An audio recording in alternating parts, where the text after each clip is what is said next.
2025ல நீங்க அநேக பாடுகள், வேதனைகள், கஷ்டங்கள் மத்தியில நீங்க கடந்து வந்திருக்கலாம்.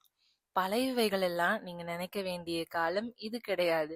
எல்லாம் முடிந்து போய் இன்னைக்கு ஆண்டவர் எல்லாவற்றையும் புதிதாய் மாற்றி இன்னைக்கு உங்களை இந்த நாளை காண கிருபை பாராட்டி இருக்கிறாங்க அப்படின்னா உங்க மேல ஆண்டவருக்கு ஒரு திட்டம் இருக்கு.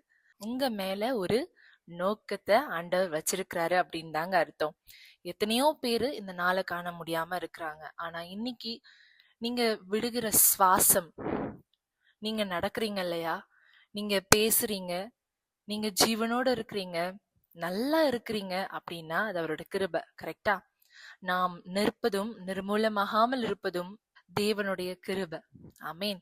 இந்த இயற்கான வார்த்தை என்ன அப்படின்னு நம்ம பார்த்துருவோமா? சங்கீதம் 126 3ஆம் வசனத்தை நம்ம வாசிக்கலாம். கர்த்தர் நமக்கு பெரிய காரியங்களை செய்தார், இது நிமித்தம் நாம் மகிழ்ந்திருக்கிறோம். இந்த வருடத்துல ஆண்டவர் உங்களுக்கு பெரிய காரியங்களை செய்ய போறாங்க. நீங்க அதை சாட்சியாய் சொல்லுவீங்க. ஆண்டவர் உங்களை சாட்சியாய் நிறுத்துவார். உங்கள் இருதயம் மகிழும். ஆமேன். God bless you.